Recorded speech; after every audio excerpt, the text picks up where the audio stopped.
So welcome, it's Dena Churchill, Innovator in Health and Wellness, and today is December the 9th. I'm here with Kevin Annett, and we're going to be discussing crimes that require reclamations tonight. We're in a Zoom meeting right now, so we have about 42 participants in the Zoom. I'd ask you to keep your mic muted and your video off, just to help with the quality of the recording and also to protect your privacy. If you have any questions, I'd love you to hold them until we're about halfway through. And then if you could put them in caps in the chat box, we'll be able to read them and get to them. Again, we do have a list of questions tonight that came in from membership and from other people are on our Zoom list. So we'll get to those too. So I'm just admitting people as we come along here. It really takes great courage, to live in this world, knowing the truth. So thank you for your service to humanity, and thank you for your inspired action. Thank you for being here. I'm a little bit of a what should I say, psychology student and astrological psychology. So I know that Jupiter and Saturn are going to be kind of coming together December 21st and in Aquarius. And that means, we the people become the authority. So things are getting exciting. Keep up, keep that sacred fire burning. We have participants from around the world tonight, from the UK, from the US, from all over Canada. So again, thank you for being here. Your questions really do help us, develop the show. If you're watching this recording on my YouTube channel, the past Zooms will be there too. And you can subscribe and be updated on any new videos that I post.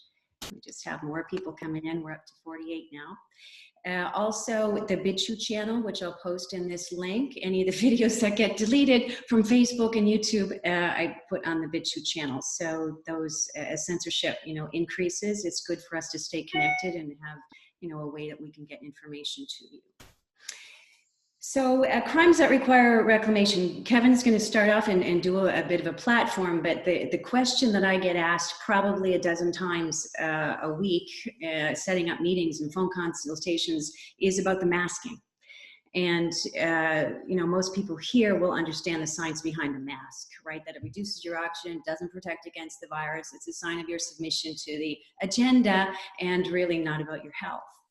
But how do we approach that? I had some ideas because, we've had mandatory masks here in Nova Scotia since July 31st, and I haven't worn one yet. And I shop and go to all different places, but I've learned a lot in that.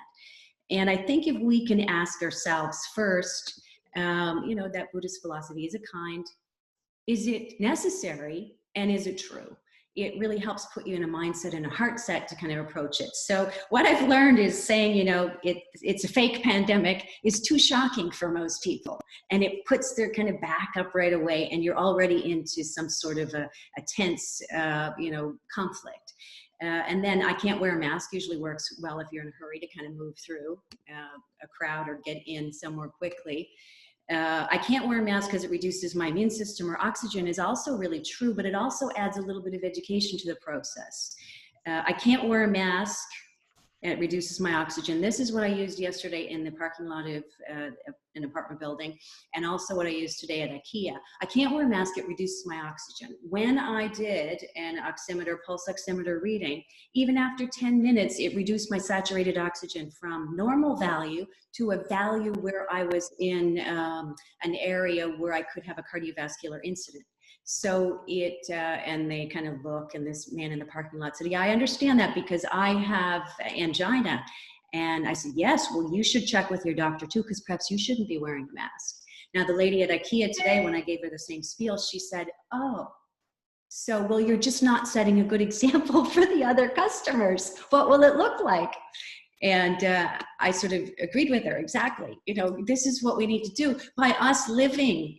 This is another question we often get asked. How do we enforce these laws that were passed by the National Council? We have to live them, right? We can't wear a mask. We have to set the example. So in thinking about reclaiming our space, you know, a crime is to smother yourself or smother your kids, and reclaiming that space is to take it off and breathe and you know, be the change, be the example. So that's my spiel. So again, thank you, Kevin, for entertaining that. So, yeah. Kevin, I just do a brief introduction. You're breaking up a little bit there. You're sort of. Oh boy. Okay. How am I now? Can you hear me? Right now it's good, but it says your internet's unstable. Well, that's not surprising. But anyway, I call them muzzles with people, not masks, because mask is from a Greek word persona or person. Like, here's your new identity, people. Okay. So anyway, I think the whole issue of mask was a red herring designed to get people, A, to fight with each other, and B, to be diverted. And, you know, ultimately, it's not the issue. We had an amazing talk over the last couple of nights in the Vancouver leadership cell and also the assembly about how we can go on the offensive now and get outside of defensive thinking, which is how to protect ourselves, to how to reclaim our minds, our lives, just what you're talking about, right? So today I wanted to talk about it in relation to preparing our groups to be able to go in and actually reclaim public spaces. One example used was the churches. They're an obvious group to target because they're already convicted criminal bodies. Catholic, Anglican, United churches, their properties are forfeited under international law as transnational criminal bodies, convicted criminal bodies. Anyone can go in and take their property. It's that simple. And as long as you do it lawfully and peacefully, right? So I'm going to get into that a little bit. Don't forget, the whole country is forfeited. We don't have to worry about things like presenting notices of liability and default notices, because the entire Canada, the Crown of England, the whole structure has been found guilty of being part of a criminal conspiracy. And we don't have to give anyone notice about anything. We can reclaim the whole thing. It's all forfeited. It's now open to us to reclaim it. And we'll talk a little bit about how we do that today. I hope you've read some of the background on murderbydecree.com. But any of that, you know, I don't want to go into detail about the extent of the crime, but you know, the fact is that it's undeniable that it's an ongoing genocide, and we're witnessing that around us as we speak. All of these measures were pioneered on Indians. They're all contained within the Indian Act, and now it's applied to everybody. We issued a report in 2017 to all the countries of the world about we called it continuity of genocide in Canada. One of the things we said in there is mandatory vaccinations and the imposition of reservation-like conditions is coming in Canada, because you don't try it on one group and wipe them out and then not try it out on others, right? And so the measures that Native people used in response to how to defend themselves against measures are very important to learn from.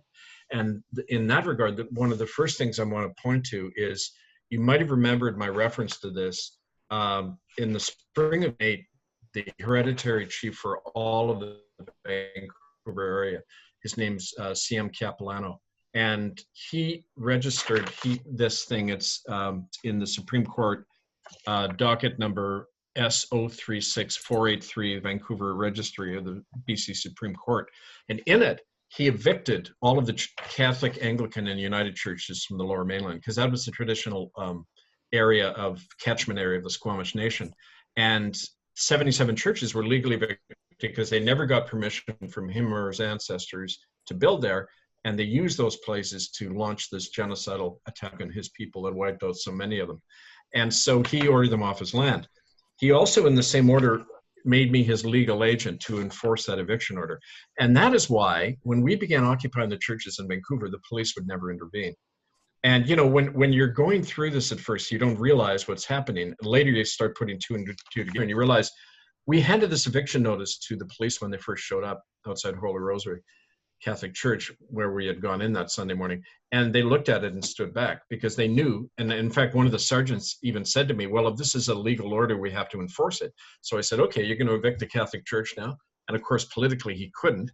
But the point is that that gave us the power to do that, right? We just didn't do it in a big enough way. And since then, I mean, it wasn't an accident that within a few weeks of us doing that, the federal government starts talking Apology and Truth and Reconciliation Commission to take the issue and spin it and contain it, which is what, of course, they always try to do. But that was also to fog the fact that we had done something very powerful, just like when we forced Pope Benedict to resign. That order from the Capilano evicting people from his territory, we can still use. That was the first really important piece of ammunition. The second, of course, was in 2013, the International Common Law Court in Brussels. Its verdict basically disestablished the government of Canada and the Crown and the Vatican, because as transnational criminal bodies, they don't have the right to govern, they don't have the right to their own property and assets, and they can be lawfully seized by the people. And that's in fact the judge of the International Common Law Court, Chief Justice Balthazar Garzon, his name was, a former Spanish judge. He said that people in Canada and anywhere in the Commonwealth now have the obligation to reestablish, the way he put it was reestablish the rule of law in their own countries, because it wasn't operating according to law any more than it is now. So all of this was kind of looking ahead to our present situation. And the third ammunition, of course, is our establishing of the Republic of Kanata. Because in 2015, one of the reasons for doing it was we've got to create something whereby English and French Canadians can live outside this genocidal jurisdiction. We can't morally be part of Canada anymore, right? And we need an alternative to do that. And it's a very, basic moral question, right? Like what somebody in Nazi Germany would face, right? Are you going to be part of this regime or not? Because as long as you're within their jurisdiction, we're tainted. We can't claim to be worried about rights for ourselves when we're standing on the bones of generations of tens of thousands of children, right? So if we care about our children, it follows logically that to stand on sovereignty means to disestablish that whole tradition. So that's really what's behind when we're talking about reclaiming the churches. It's a good place to start because it shows that we're taking the need to reinvent Canada very seriously. It's also, when you look at most churches, they stand empty 90% of the time. They should be public spaces. We should be opening them up to the homeless and to single moms and as food banks and whatever we want to do, daycare centers. There's all that space. And it's been forfeited under both international law and the Indigenous law within Canada. And it wasn't just Capilano and Vancouver. There was the Anishinaabe and Ojibwe in central Canada, the Grand River Mohawks around Brantford, Ontario, and I'm trying to remember the Cree. They made a similar statement. The Cree in Yukon, all of them made those comments. We want these churches off our land. They're evicted. They never had the right to be here in the first place. So when we're talking church, like Dena was saying, it's not all the nice folks in the pews on Sunday. That's most people's experience of church. We're talking about the corporate structure, the planned and committed genocide that's tied into the Vatican Bank, international crime, human trafficking on the coast. I guess in spiritual terms, the entity that's behind all this loves to mask itself in religion. It's the best place for it to hide. And that's why, you can have generations of crimes going on and nobody wants to look at it because the church is doing it. So by pulling back that mask, we're exposing a lot of the other stuff that's hiding behind that camouflage. So, morally, strategically, in every way, it's very important to enforce the warrants. Now, don't forget, these are the warrants against the churches, the arrest warrants against 30 people in Canada, top officers of church and state, the eviction of these churches from their territories.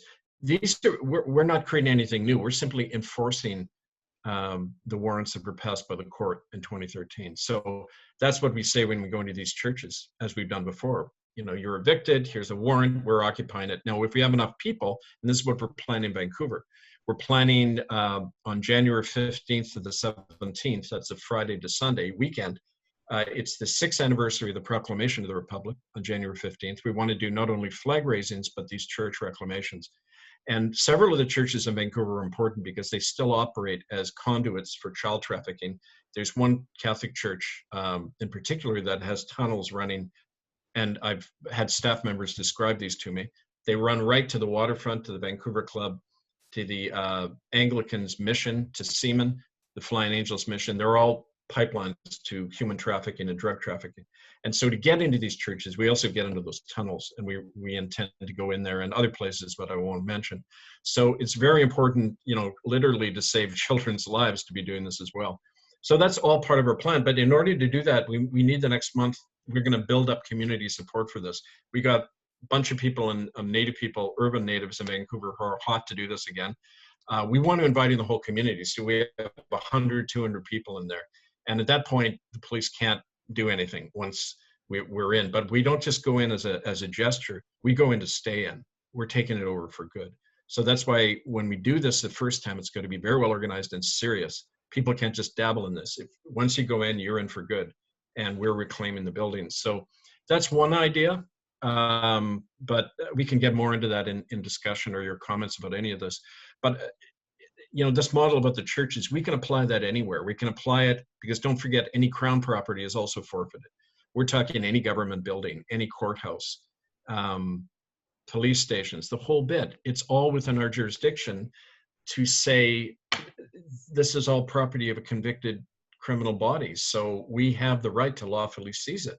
As a matter of fact, we have to under international law. We can't pay taxes to this kind of regime.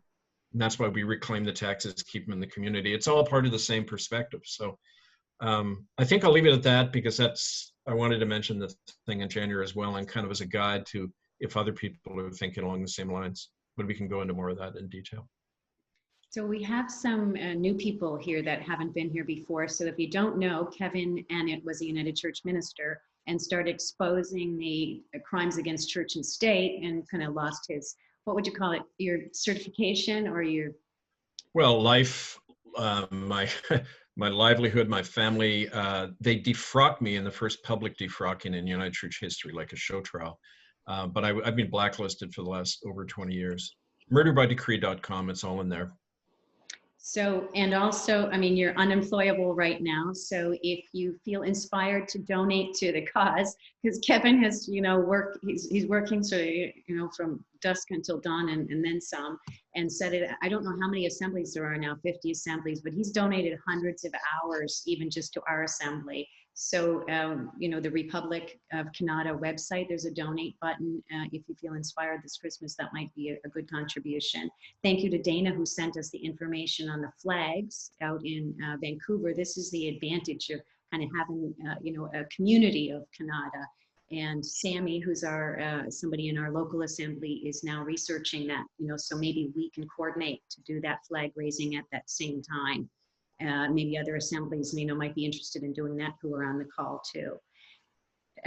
We have, our sheriff actually had mentioned in a conversation to me this week about notifying the police, Kevin, and he thought that was essential before a reclamation of a church would take place. So you had sent us a notification to the police so they would be aware of us and what we're doing. Do you have any comment on that?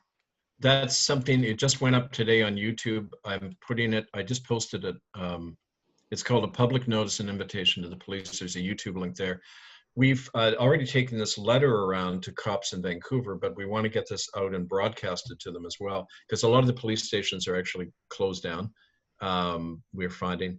But we want to get this out to the police because we're already made contact with individuals who do not like these measures.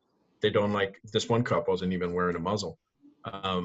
That some of our people spoke to, right? So they don't like it, and now's the time to strike because, you know, if within the next month they start coming door to door and registering people to get the shot, we have to be offensive. It's not a matter of how we react to them. It's a matter of rather, like Sun Tzu says, we establish the terrain. We go to them first and say, we need you to work with us to defend our liberties. So again, we got to get out of the defensive, responsive thinking. It's not about how we respond; it's a matter of what we create, right? Okay, so I'm going to the chat box now. I know there's some personal issues. Some people have personal issues. So if you're within our Atlantic Common Law Assembly, Tara is our legal justice person, Lori Ann, so I can connect you with her. Or you're welcome. I think you're a member to come to our members only meeting on Friday. And then we had some other questions.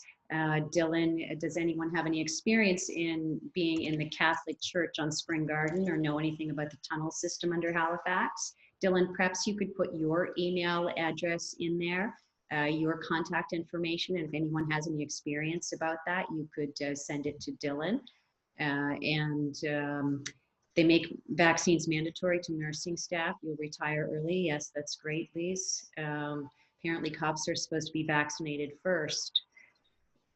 So that could be a leverage point, let's say, by educating them about the vaccine too. Do you have any comment on that, Kevin? Oh, that's a brilliant thing. If we can confirm that they're on the schedule to be vaccinated, we go to them with an even more specific appeal and say, look, your own health is on the line. You're going to be a pincushion for these big pharma companies.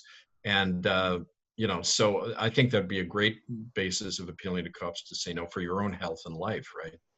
So Paul, if you have any confirmation of that, feel free to post it down there or send it to us. Kevin, this is a question from Joanne. Do you believe that the U.S. is going into DUMBs now and cleaning them out, or do you think it's disinformation? So those are the. I can't say one way or the other, because all the evidence I've seen about that is internet based, and could be possible, could maybe, I don't know. I reserve judgment on things like that. I base it on what I've found from my own direct experience and the experience of other eyewitnesses who, when you look at somebody's arm and see scars and see ritual marks on their arm, that something went on, right? Or documents or an actual tunnel or something. So we start from there and work out. And, so I wish I could be more responsive to that, but I seriously don't know. What was the name of the Spanish judge again? Baltazar Garzon. I'll type it right here. You might look him up. He's a really interesting guy. He's the guy who prosecuted Pinochet, the Chilean dictator. And he was a top judge in Spain. And then he took on the Catholic Church about their trafficking of children during the Franco dictatorship, making millions and millions of dollars. They grabbed it like the present Pope did in Argentina for the military junta there. Take the kids of political prisoners who were rotting in jail, take the children, traffic them into their families and make a lot of money. And then I spoke to some of these survivors in Barcelona, and they don't even remember who their parents were. So Garzon took on that case, and he was starting to prosecute the Catholic Church. Next thing he knew, he was out on his ass. And at that point, we went to him, and he worked as kind of an advisor to our common law court for a number of years, but he didn't want to go public about it for 7 years after, which is this year. It's been 7 years since we prosecuted and forced Benedict out of office. So now he's talking about it. So thank you for that question, Ernest. And then we have if the church is, this is Simon, if the church is reclaimed, who will be there to manage it, and how will that be enforced? Enforced with our own security people, our own sheriffs. That's part of the training program. We'll go to the police before and say we're doing this. We'll invite them to help, provide security. We want to involve them at every point, explain to them who we are and why we're doing it. And say that and this worked every time they showed up, we said, if you protect this church, you're aiding and abetting a church that has an official policy of protecting child rapists and not telling the police when children are raped. Okay, so that makes you an accessory to a crime if you're going to protect this church. And they always backed off. So you can use that, a strong lever, the criminal nature of these churches to get them on side. But once you're in, you have to take over. You've got to have people committed to just monitor the building, keep the peace, and open it up to the community. It could be a very inspiring thing for people to say, there's no distancing, no masking in this building. This is a free zone, right? We've reopened it, and under the Republic. And so I think we got to start definitely doing those things, right? And this was a point that we brought up at our meeting on Friday, our ACLA meeting, was, we can all start right now educating our contacts. We don't have to go in there as a certain assembly, but, we can contact our personal friends within the military, within the police force, and start educating from a grassroots level. So I think that's important. That's assault with a deadly weapon, says Iron Crow. I guess that's the vaccine you're talking about. Wendell says, I found out that the Florida government maybe has required all testing labs to provide certification on the cycling, the number of cycles for the test. So this could be a game changer. Yeah, thanks, Wendell. Tara, hey, more computer problems. So Tara's our legal justice person. And Tara had mentioned something in our meeting too about masking. Polly had put out a video and talked about exaggerating it. You know, humor is a great way to break through fear, and people are just fear. So wearing a bag over your head, or as Mark from New Brunswick and Jack put on a full hazmat suit and went for groceries, you know, at the big kind of, you know, mask, just to kind of get people to laugh and realize how ridiculous it is. So thank you for that, Tara. Iron Crow. Actually, in the present climate, they might take it seriously and say, oh, we have to wear that now? Okay, I guess we better get one too, right? I don't know. I think people are onto the scam. They're just afraid to stand up. So I think we're right at the tipping point. So I think it's important. Joanne says, I heard 40. Where did you get 45? I guess she's talking about the cycling for the PCR test. Any questions or comments? If you put them in caps, that's great. So I'll skip through your conversation that you're having there in the chat box. Here's Dena from she's the administrator for the Vancouver Common Law Assembly. And we have representation from all across Kanata. So if somebody asked this today too, they said in a question, is there a Pacific Kanata? And I said, no, Kanata is the nation, and I think our assemblies are provinces, but we're delineated in a certain way, aren't we, Kevin? Well, it's very grassroots, so we don't delineate by province. We don't recognize the Canadian designations. We just do it by local community. And when we have enough assemblies, you'll have district assemblies who then send delegates to a national congress. But you know, that's the general plan. So Dana, can you explain? Dana, oh, sorry, go ahead. How our court system will work? Reclaiming our courts, Monday, Tuesday, Wednesday, specific days of the week, etc. How will we serve a summons to appear in our court for violation of our human rights? Well, the way a summons is normally served, you know, by our own sheriffs, and that's part of the training we do in our workshops, how to do that. And it's also found in our book, Common Law Training Manual, the 12 steps, how to serve the summons. It's already in there. Don't forget, you don't need, people are intimidated by the idea of us setting up our own court. The Parksville Assembly and then the council, the National Council of Assemblies, eventually, like, they passed these laws themselves. Once you form an assembly, you'll notice in your charter, it said you're a legislature and court. So an assembly of 12 or more people can pass laws. That's your court, right? You not only pass the law as a legislature, but then you can bring a case back into the assembly. One of the things we were about to do before the Parksville Assembly got wiped out was they had served summonses on 2 United Church clergy on Vancouver Island who were involved in the child trafficking network in the Mid-Island area. And, you know, they were going to be summoned into the assembly to answer these charges and actually to be arrested because there's a standing arrest warrant out against, you know, the people I call the Dirty 30, the 30 defendants in that court case involving Benedict and the Queen and all that. So, yeah, we can be the court, but when the other thing we talked about in the Vancouver Assembly that Dana is referring to is that we're going to go to the police and say, on a certain day of the week, we are going to reclaim this court and use it for our cases and would like you there. So say, let's say on Monday, we're going to go into the local court and use the building and just give them notice that we're going to do that. So all the time, you see, we're not fighting them, we're absorbing their energy. We're saying, you need to work with us, but it's under a new jurisdiction now, right? So, name a day of the week and we do that. We film it. We film everything we do as an educational thing for the world about what we're doing. And they go in and start the process. So, I mean, that's kind of the general plan. But again, you learn by doing and see what works and what doesn't work, right?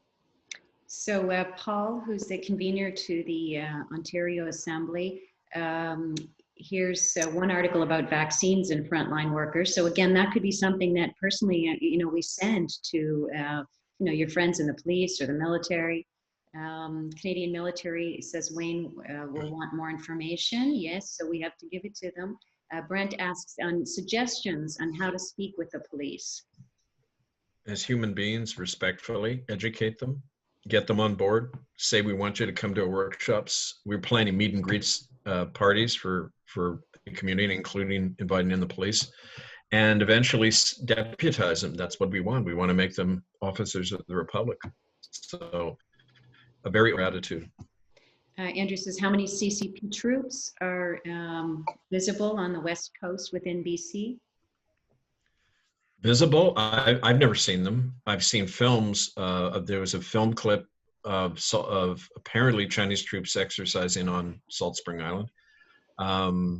You know, you hear a lot of stories. And one of our journalist colleagues up in Prince Rupert said that he sees Chinese presence there more and more all the time. But again, a lot of this is at the level of hearsay, and haven't seen enough. In a way, you know, like I think they already own enough of it. They don't need troops right now. I mean, they own the government. Richard Fadden, who was the CSIS director 10 years ago, said the Chinese government had been infiltrating the BC government systematically for years. You know, so when you control that and the thing is shut down, do you really need a lot of troops? I don't know. It's a question, but.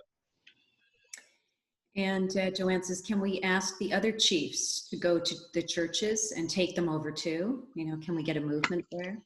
The only people responsive to that are not the quote chiefs, because don't forget that's a European term. That's not their traditional name. They didn't have fixed authority usually, unless it was in the East where you had more of a clan mother system. And like among the Mohawks, Grand River and Ganawake near Montreal, the clan mothers would appoint quote the chiefs, but they could remove them at any point. The grandmothers were the final authority, right?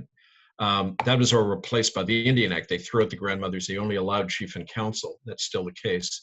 And if you go to them, they're all on the government payroll. They won't budge. I've never met a government Indian chief who will support any of this work. The ones you go to are the off-reserve natives, traditionalists, and they're the ones who back this work. I mean, I could go down to East Hastings right now in Vancouver and gather up 30 guys who do these church actions because they've got nothing to lose, right? They're the ones who are always go and do these things. But forget the official route through the chief and council. It's a dead end. Ernest says, if someone donates to the Republic of Kanata, do they get a receipt by email? You can, yeah, if you want it. Patricia says, how can we connect to our maybe local people? So Patricia, if you want to put your email in there or can tell us the town or city where you are, we can connect you with somebody in your area. What about the military and vaccines, says Wayne? Yes, the military has always been kind of an experimental group for any of the new vaccines. Somebody had sent me a government doc today from the FDA, and it lists out the COVID vaccine side effects, and it says, but subject to change. You know, so they listed all the side effects of the previous vaccine, including the Guillain-Barré syndrome, you know, which magically appeared on the scene after the vaccine for what was that? Not the Spanish flu, but it'll come to me in a second. But, you know, encephalomyelitis and the convulsive seizures, strokes and everything. But, you know, death, you know, was on that list too. So if Nova Scotia follows Ontario and makes proof of vaccination cards mandatory to receive services, how will we go about our day? Well, one thing we're looking into is find people with the technical knowledge of how to duplicate these cards. You can always duplicate anything. So you find out the card that people receive once you've got the vaccination. We produce it en masse and use it to show we've had the quote vaccination, right? So, I mean, that's one defensive measure. Another, this is why we're approaching the police. And eventually we're going to have the same outreach to the military and say to the soldiers, you know, make them a direct appeal. And, you know, there's that level of offensive. The next level of offensive is direct resistance. And that's something we can talk about. We do talk about, but offline, about the measures people need to take to defend their families and themselves. And I think people know what I'm talking about. I don't have to spell it out. Lorianne says, Dana, you skipped my message about challenging the Emergency Act using statute law. Do you have a comment on that? Sorry, Lorianne. If you put your questions or comments in caps, then I can see them a little more clearly. But do you have a thought on challenging the Emergency Act, Kevin? Well, if by statute law you mean the laws of Canada, you can't challenge. The Emergency Act is, like most laws in Canada, done order in council. It's done by the Queen's Privy Council, and it's beyond the reach of the law or parliamentary review. So you can't use the law of Canada to challenge Crown law, you know. But maybe you meant something else, so I don't want to misinterpret what you're saying. Iron Crow says Chinese troops being trained here in Canada by the Canadian military, that's treason. Our Administrator Dylan says careful not to get lost in the PSYOP, focus on what you want, do the work to figure out what that is. Do we really know, says Esther, so if there's anybody here from Quebec, there's a member, somebody here from Quebec wanting to connect with you. So if there's anyone from Quebec, you could put your information there. But this person says, Esther, do we really know if there are CCP troops? I think someone asked that earlier. Do you have any additional thoughts to that, Kevin? No, I mean, like I say, I don't doubt they're here, but we need more hard evidence to show to people. Joanne said, is Calgary, Edmonton, Montreal, and Ottawa under UN flags being problematic? You know, can you comment on that? Oh, do you mean UN flags are flying in those cities? I think they're flying. You can qualify that, and we'll come back to that. So Sandy is also the convener to the, I think this is the right Sandy, of the Vancouver Assembly. So if you wanted to put your information in there, anyone on the West Coast can connect with you. We can deputize our street people to provide security for the churches and other public buildings that we take over. That's a great comment, Sandy. How do you feel about that, Kevin? Oh, well, we've already done that. That happened spontaneously when we were occupying the churches.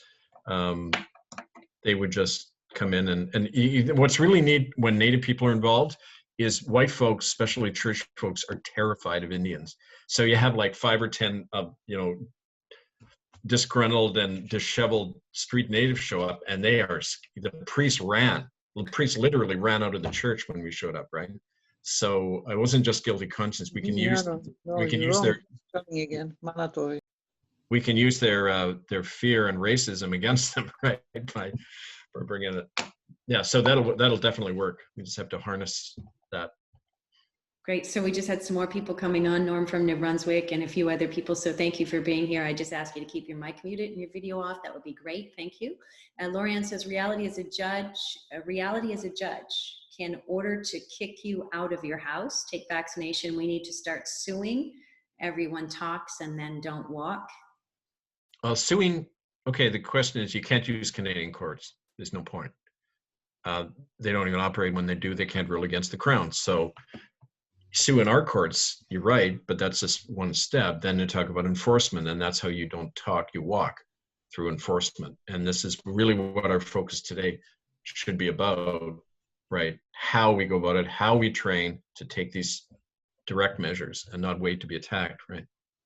And is the terminology different in common law? Like instead of suing, would you say, charging liability or giving liability?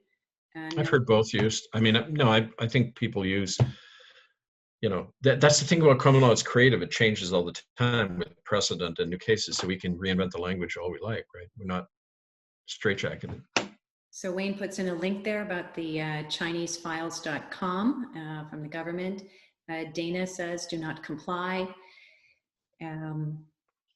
No one has challenged the Emergency Act except me now, says Laura Ann. So good luck with that. Let us know how you do. My fight in the fisheries is directly related to what you speak of. Off reserve, have paid off structures too. So be careful who you consult. Mm-hmm. Do you have a comment on that? Maybe yeah, you're right. Chiefs. Yeah. I didn't mean to suggest that all the corruption's on the reservation, not, because they've got both fronts covered. By off reserve, I meant the natives who aren't even looped into any kind of government money. People living on the street, they live in their own underground economy, they survive that way, and so they're free to take this action, right? Most of the people you see quoted in my book, Murder by Decree, the people involved in our process, they were all like that, right? They were living off the grid themselves, so they were free to do this. So yeah, it's the government's in Canada, the government tentacles are everywhere. The money, they don't kill people by shooting them here. They just give them a grant. They put them on the payroll, right? You see that all over. So Paul is the convener again. He says the emergency from Ontario, the Emergency Act doesn't apply to a man or a woman. And of course, in common law, we're looking at men and women. Thank you for that, Paul.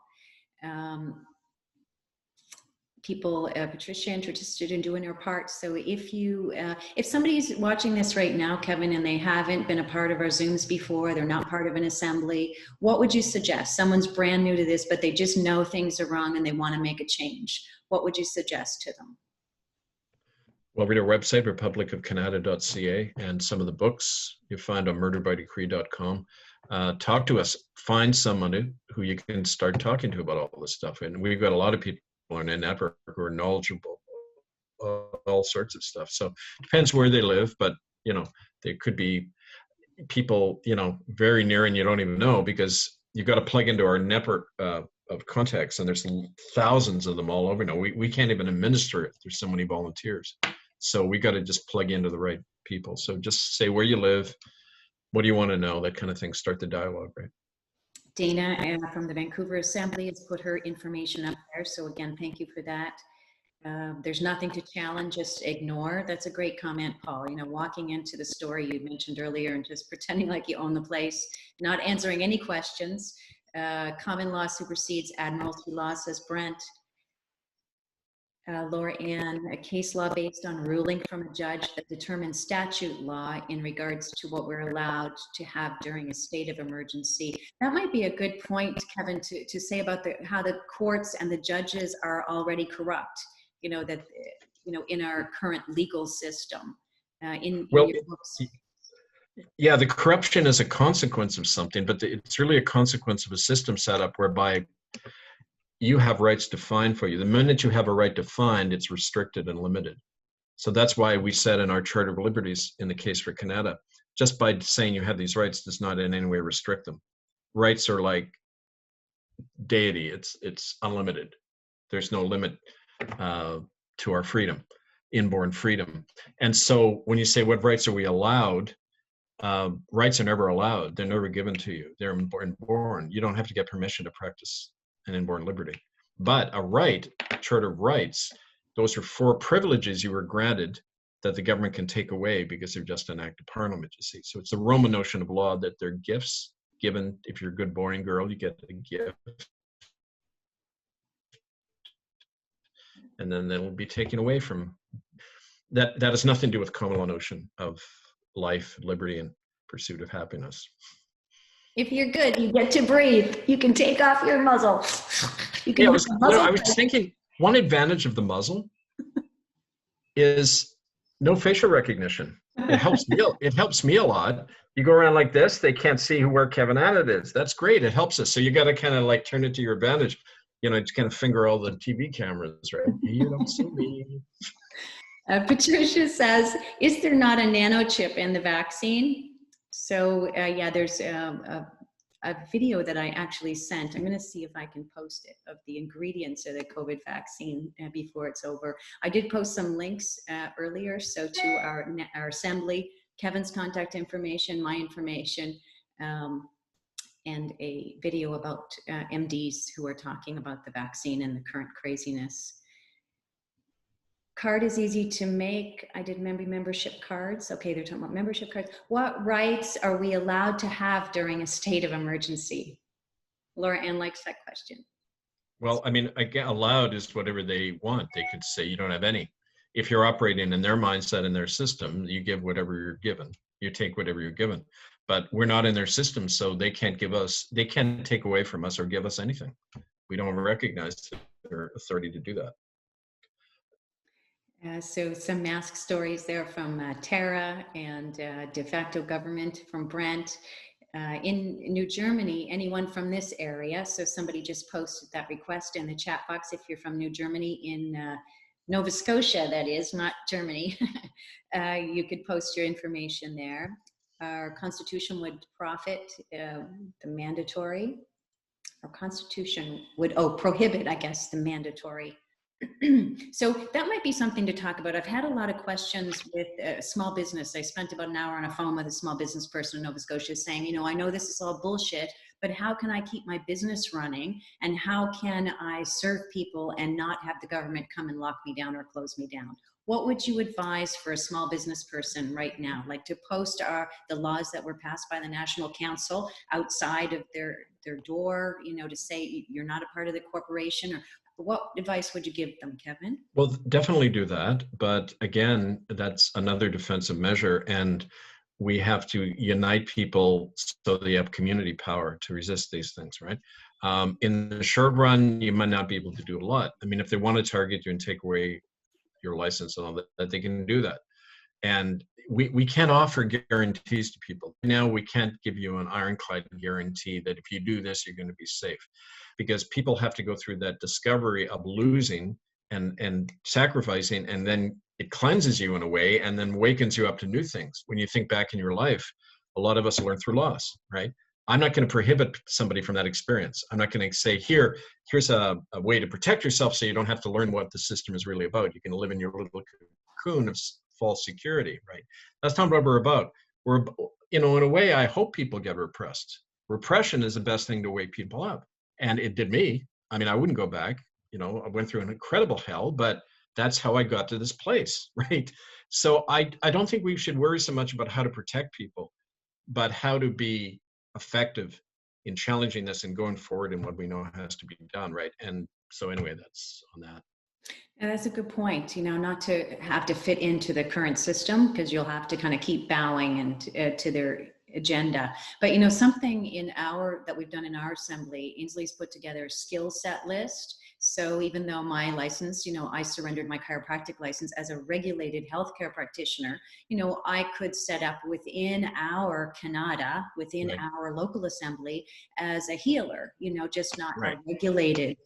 So we can have hairdressers and, mechanics and woodworkers, and we can have we can develop our own community. So we're not having to fit into those, government regulated. Okay. And so here's an idea for these, like a small little store. You say, you go to explain to them, show them our September 8th law. You say who we are. Say, take out citizenship, come within our jurisdiction. We will patronize your store. We will protect your store. Our sheriffs will stand by and protect you if the police show up and everything. And that way we're kind of taking them in. And then we work them into an alternative economy system, right? And with any skill set. So, I mean, we can definitely offer that to people, right? And I think that's something we should work on for sure. Tara just mentioned about this. She went into a store and Larry Utek, supervisor, ran to the door to tell her she couldn't come in because she didn't wear a mask, because the OHS officer was there. She finished her shopping and went to his car, and she published the information there for the officer of Central Region, Martin. So if there's a call to action, Tara, that you want us to do, probably you can put that in the chat box there. Our sheriff says Rebel News, I guess, just did a release today on the CCP in Canada. We are training CCPA troops. The USA is mad. Patricia says, okay, talking to Dena. Again, anything, Dena, how can we access that? So I don't know what that question is. I guess it's for Dena. The UN flag was erected in Moncton in October, says Barb from New Brunswick. So do you have a comment on that, Wayne? Kevin, wrong guy. No, I mean, I don't know. It's just UN. I'm just. The Rebel base is on our Mighty Network. So our administrator had set up a Mighty Network, and we have a Telegram, so we can communicate in different ways in social media and share information. So again, if you're not part of an assembly and you want to be, you can go to Republic of Kanata, or you can connect with someone that's posted their information here, and we'll connect you. Can you PM me the ingredients? Yes, I'm going to see if I can do that video. See if I can find that video of the ingredients. And nanotech sterilization, fetal cells, RNA, MRC/5 is also the fetal cells. But the new vaccine, the most harmful thing is the DARPA hydrogel, and it targets our DNA in chromosome 8. So it really makes you kind of an artificial human, a hybrid human, and that's the most serious thing, because most of the other vaccines you can detox from. But this particular vaccine changes your DNA. So once it's changed, there's no going back. So Kevin, have you made up a budget detailing your own expenses in regards to these ACLA Zooms and also across Canada? No, I'm too busy to worry about that. We pass the hat. It helps when I go to meeting. I mean, ideally, you're right. That needs to be organized, and maybe eventually it will be. But there's just so much to do right now that I trust the universe to send it, right? But you really need to, I'm just going to post that, if you could, oh, wait, no, I don't want to. Oh, that thing that came out from the NC.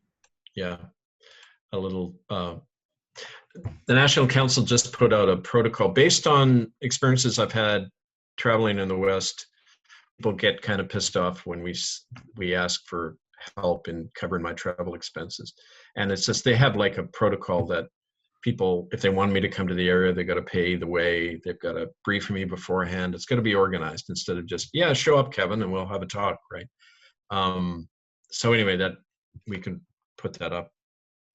Yeah, I was just trying to get to that website, and then I was afraid I was going to delete the Zoom. So, but that donate, there is a donate button on the Kanata website, and that, you know, Kevin has access to those funds because, you know, I know money is not your primary motive, but still, Kevin, there's a lot of other common law associations and common law groups that I get, you know, emails from asking me to donate, and I don't see any benefit, you know, personally. And truly, I mean, you've spent hundreds of hours with us and doing Zooms twice a week, Wednesday and Friday, you know, to share what you know. And we really appreciate that. So I've donated. And if you put the button in there, there might be somebody else that would be interested in helping. Okay. Laura Ann says, rules of civil procedure through an application to Supreme Court establishes case law. All statutes can be challenged. Yes, they are made by Parliament, but that's supposed to be constitutional. Anyways, there's nothing the Republic of Kanata can do about the chartered banks kicking us from our homes because they're no longer holding mortgages, credit cards, etc. Banks can kick you out of their banks for no reason or any reason. Iron Crow gives the Rebel News thing. Paul, once you understand the Canadian court system, they can't touch you. It's all about liability. Thank you for that, Paul. Great to see freedom lovers collaborating around the world. Light and love, beautiful beings. Thank you, Brent. That's a great intention. And Norm from New Brunswick has a question. Doesn't common law utilize stare decisis? I've never heard of that. Kevin, you're frozen there. Stare decisis. It's a term in Latin and me. Can you hear me? You're just broken up. Maybe you could read what you just said. Okay, try it now. Okay, can you hear me? Yes. Am I coming through all right? Okay. Stare decisis is a Latin term. It means the decision stands. So it's precedent. In common law court, traditionally, the precedent was of a previous case was very important because that way the king couldn't come in and knock it down and imprison people. The judge would say, no, look, according to this previous decision, you can't do that. And so stare decisis is a common law, really important common law principle to allow the law to change and evolve and become better for people, serving people more. It isn't just this statute dictated by a power. It's an evolving thing because of precedent, which is what stare decisis means. So, thank you for that, Norm. Norm, I don't think you were on the call earlier when I mentioned to Kevin about your idea of doing kind of a press release to the media. So I don't know if you have a comment on that, Kevin. I replied to Norm, but... people don't, even if the corporate media wasn't totally on the leash and run according to the whims of big pharma, if it was, you know, a more open media, a press release is usually ignored unless it's hung on a very interesting event, like somebody throws a pie in Justin's face, or, you know, it's got to be really gripping to sell newspapers, right? I mean, it's got to be a commercially viable news item for them to report. Otherwise, I know it's important to us, but they don't give a shit. I mean, that's the other problem with the corporate media is, you know, they'll come in and totally spin it to say the exact opposite of what you want them to say. Because you cannot try on, you know, ever, and you know, Dena, from your experience, they will always distort it, and it's worse than useless to go to them. Yeah, CBC, Michael Gorman had me. We got to be our own media, right? Yeah, and Michelle, which is one of our members, is talking about setting up an alternative media for this area, a newsroom. So that'll be exciting. But yes, Michael Gorman invited me. Actually, I invited myself to sort of set the record straight after. For 2 years, you know, the CBC had kind of dragged my name through the mud and called me incompetent and delusional. And I went to CBC to do this interview, and they just took out little clips where I looked like I was kind of delusional. You know, Yeah. so they do spin it to their own benefit. But if we reclaim the church, that would be newsworthy. Well, unless they black out and censor the whole issue, which they usually do. Like, you know, when we the Mohawks invited us to come to Brantford to dig at that residential school of mass grave, and first time in history we found the bones that turned out to be that of a young girl. Okay. No media in Canada reported that except the Mohawk Community newspaper. You'd think that'd be a newsworthy item. First bones of a child ever unearthed at a residential school. Blacked out totally. Not a word. The only time the APTN then reported it is when the government chief came in and started attacking me, and they reported all the attacks on me, but they didn't report the fact that we found bones in the ground. So that's the corporate media for you. Like, forget them. And Norm also asked about, you know, giving an ultimatum to the big box stores, you know, presenting them with their laws. And I don't know if you have any thoughts on that. Esther says, I'd heard that Montreal, Ottawa, Edmonton, and Calgary are referred to as strong cities in the globalization efforts. Would you explain the presence of the UN flags? Do you have a sense of that, Kevin? No, I don't. I don't know why those particular cities. I mean, you know, I would have thought Vancouver would have been on the list. Vancouver is, even the UN names Canada. Vancouver is one of the top 3 cities in the world for child trafficking. So Tara says the supervisor, Catherine Chambers, encouraged me to call her. So everyone think we should tell her how we feel about this infringement of our rights. So the information Tara had posted. And Iron Crow posts a link. Sandy, nice to see the turnout, 64 people. My friend Daniel from Texas is here. Thank you. And thank you for your referrals. You know, we've had, I think Charlene, our administrator, told me that she sent out 233. So we just started our Atlantic Assembly September 18th, you know, and we're growing every week kind of in leaps and bounds because people want to make a change. Do you think we'll be experiencing a cyber attack from the government? And if so, when? It's already started.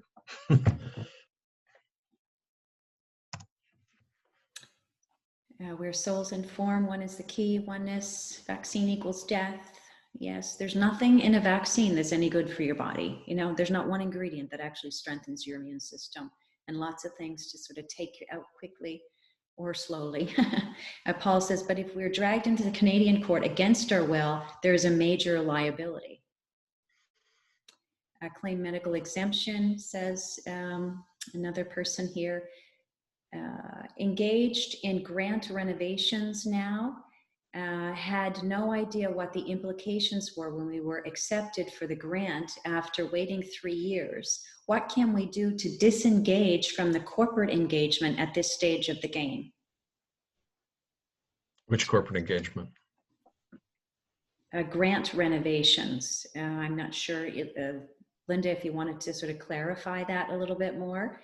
Kevin, masks and distancing is training AI recognition, walking gait, half face, etc. Yeah, if you find yourself in a Canadian court, you've already lost.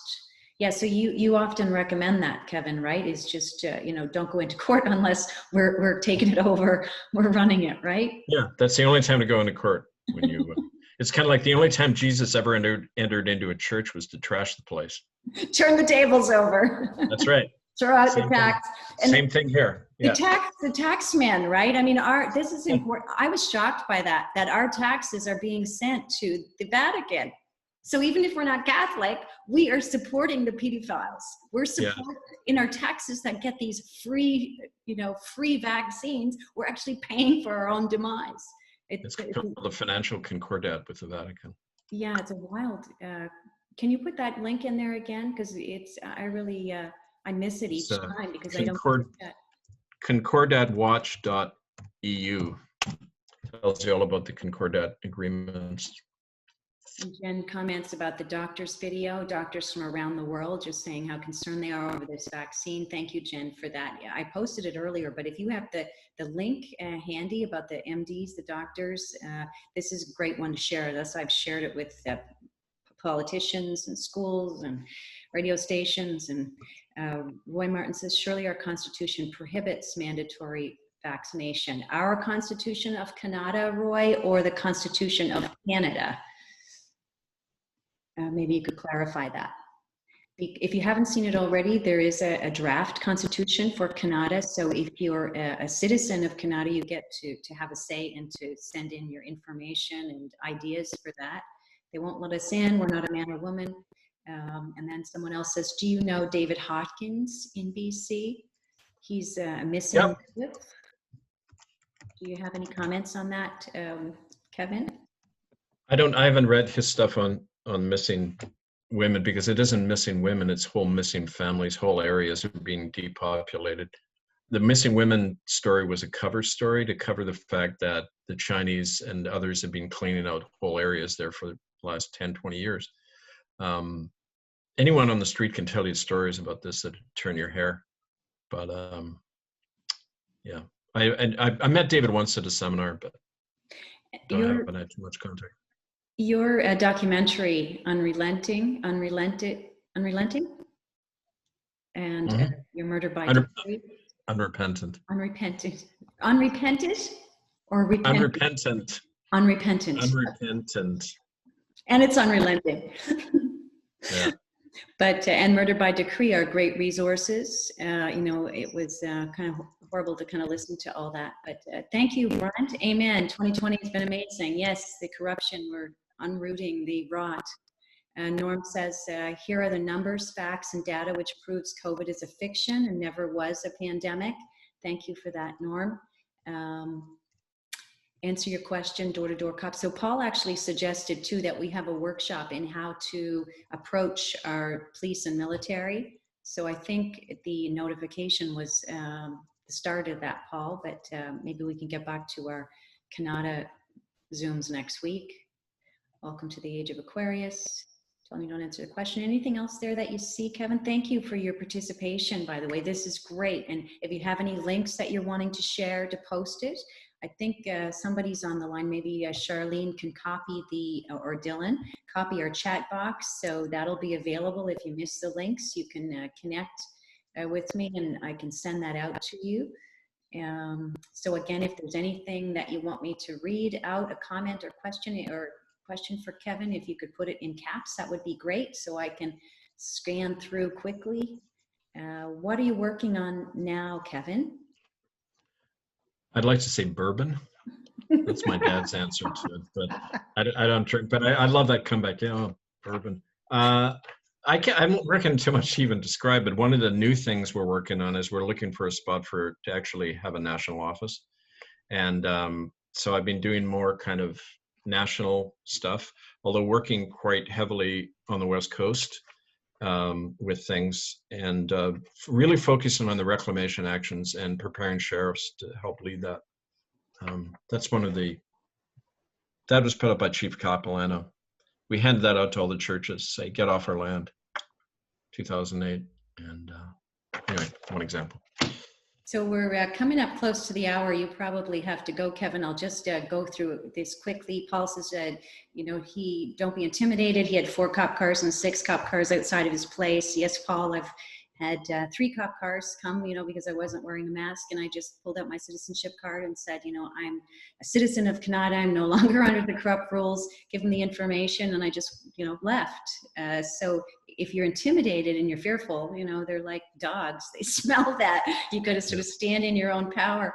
Do not engage with them. Yes, Paul. Any thoughts on creating a currency, cryptocurrency that might be helpful right now? We're actually talking about that in our Atlantic. I think you're in the Atlantic bubble here. And we're actually talking about that in our membership meetings. We have 2 people researching it. So you might want to come to our membership meeting on Friday nights, and we can talk a little bit more about that. Norm says we need to show the people of this country that the Republic is here and real and meaningful, and put the service corporation called Canada on notice in a bold way through their own MSM. Let's get their attention. Any comment on that, Kevin? I'm frozen. Are you frozen? Yeah. You're unfrozen now.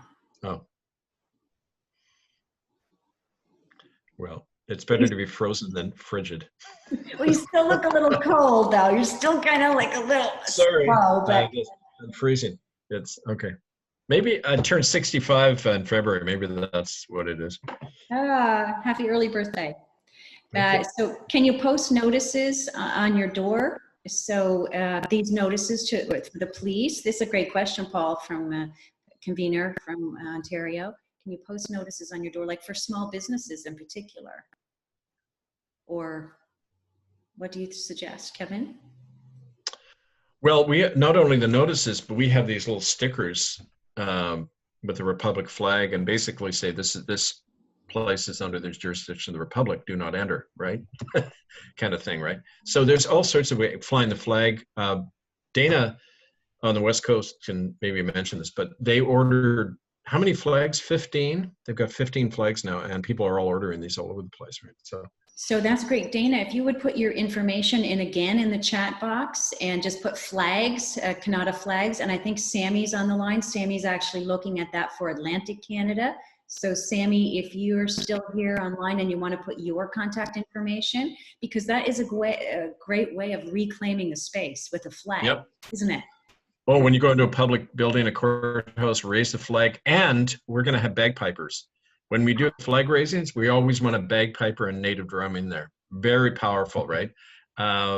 So the flags are, Joanne asked how much. Dan, I think you said 112 for a big one, 5x3, right? Or whatever the dimensions are. This one. The big one. Regular size flag. Good. About 100. This was 140, but I think Dana gets them for 113 or something. Do you want to explain the flag quickly again for new people? Because we have some new for newcomers. And Established Liberty, Republic of Kanata. The three stars are the English, the French, and the indigenous founding nations. The blue lines represent the Truro Wampum Treaty, which was the original treaty the Europeans signed with the Six Nations in the East, saying we would share the land equally, would go down the river side by side, not one over the other. And I was first given that flag in the Truro Wampum by the Mohawks in Ganawake, saying, teach your people about this, because we still hold to this. We want, and that's the vision of the Republic, that we undo genocide and colonialism. So. Lawrence, and yeah. Go ahead. Sorry. Were you finished, Kevin? Sorry. Yeah, I was saying some people want maple leaves and not stars. And somebody said, isn't that a pentagram? And I said, well, you can see whatever you want to see. Some people see pentagrams, some people, it's in the eye of the beholder, right? But no, there's stars like in the sky. So again, some members talking about the High-Rye-Worthdale Big Tree is a great show. Laura answers, I think everyone's too busy talking on the internet to actually do something. I think people are waking up now to do things. We've done outreaches and we just all need to come together and again, put our inspired actions in place. We have members like Linda Jane, I think it might be on the call. She's not a member actually, but Diane and Lee and Norman, Gerald and Sammy, they're all sending liability notices to politicians and out there, challenging corporate structures. So there's a lot of people doing things. So there's a lot happening right now. You're either kind of on the wave and you're active, or you're sitting on the sidelines, keeping the bench warm. So it's up to you. It's up to you to make a choice and decide where, how much change you want to make. Tara, we should be going to stores that are fine to recruiting members and show them how to get around licenses, extortion. Yes, that's, small business, Tara. And I just started to do that this week. I was on 2 or 3 different calls with small business people and invited them into the Common Law Assembly here. Chris says, Kevin, I can't wait to meet you somewhere around the 15th. Wish I had more time. And mayors sign the cities on Kevin. I don't know if the mayors sign the cities on Kevin. I don't know what that means. And yeah, there's some questions about other common law peoples and assemblies. I don't know if you had a comment on that, Kevin. Maybe you could just state that, you know, as Kanata, we're sort of aligned with certain groups, but we don't feel like we need to you know, surrender ourselves to any other group. If you had a comment on that. Well, the reality is a lot of people have jumped on the common law bandwagon, and the reason common law is so popular now is because we made it that way in 2013 when we used common law to actually set up a court that forced Pope Benedict and 3 cardinals to resign. And people saw, hey, wait a minute, this stuff works. So now it's kind of like dead Indian children. You can talk about it now. It's legitimate, right? But they weren't doing it before 2010, 2012, right? So a few people here and there were, but it doesn't have the kind of mass growth that you see now. But a lot of that's at the level of talk. They're saying, we'll teach you how to navigate this present system. But we're not into that at all. We're doing what nobody else is doing, and we're saying we're pulling out of the system. We're creating a new jurisdiction, and we can work with people on certain issues, but it's not a matter of us having to rush to other people to get credibility and support. That indicates a lack of belief and faith in who we are. We're self-sufficient. It's like you're born that way. We will work with groups, but we don't need to rely on them. What, am I frozen? You were just frozen for a moment, but you're unfrozen now. Yes, so good. And I think Andrew says he's been dealing with CPS. Andrew's our sheriff. So Laura, if you wanted to connect, maybe Andrew, you can put your information in there, your email, and then Laura can connect with you directly on that.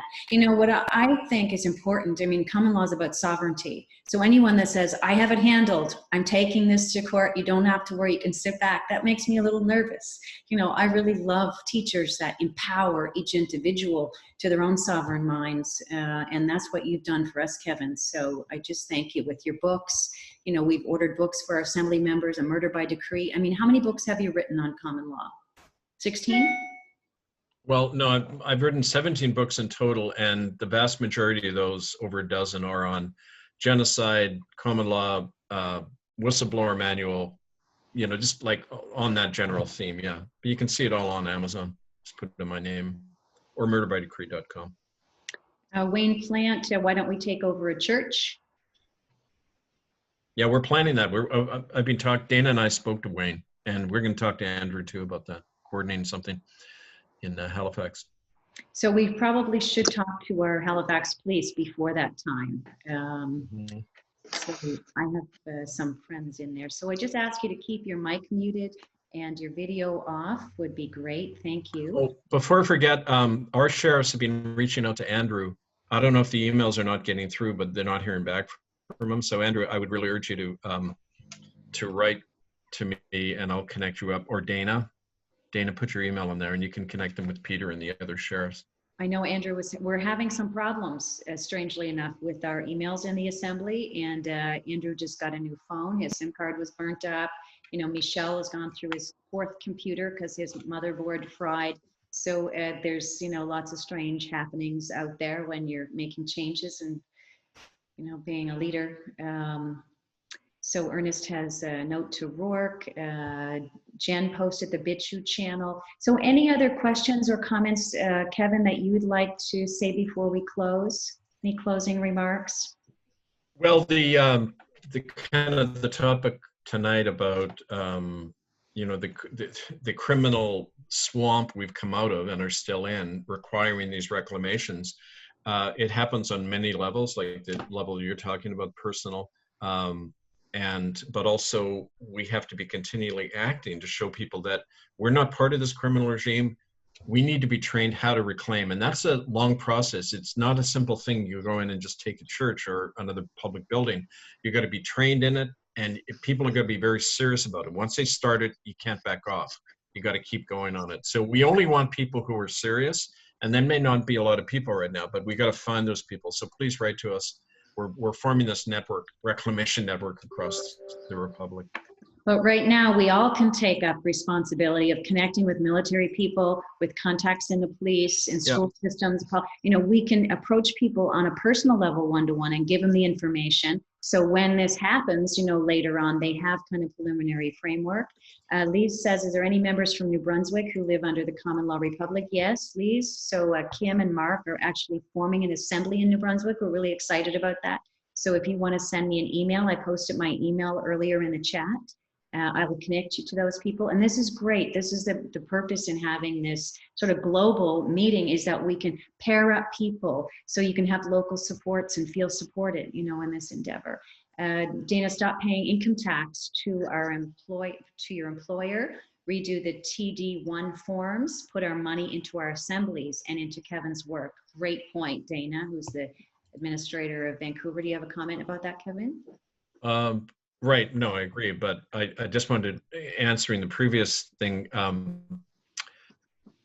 the reaching out to police is essential right now, and soon to the soldiers. And I've just posted again the public notice to the police forces of our community. It's right up there, that Zoom link or YouTube link. Send it out, use it with the cops, and you know, get it out there, because that's how we're going to get converts from the police. And Lise, Norm just put his information in there. He's a citizen of the Republic, and Norm's a great guy there in New Brunswick. So you can connect with Norm. Maybe you want to put your email in there so she can connect with you, or you can do it through me, however you feel comfortable. So yes, there we go. We answered that question. Excellent. We'll join. Thank you, Rourke. So we're coming to a close. Any last pressing questions? If you can put it into caps, or Kevin, do you have any other suggestions before we close out? Just no, we've said it all. Just we need to keep acting on what the information we have now, because that's how we get the experience, know whether we're on the right track or not. So just keep at it.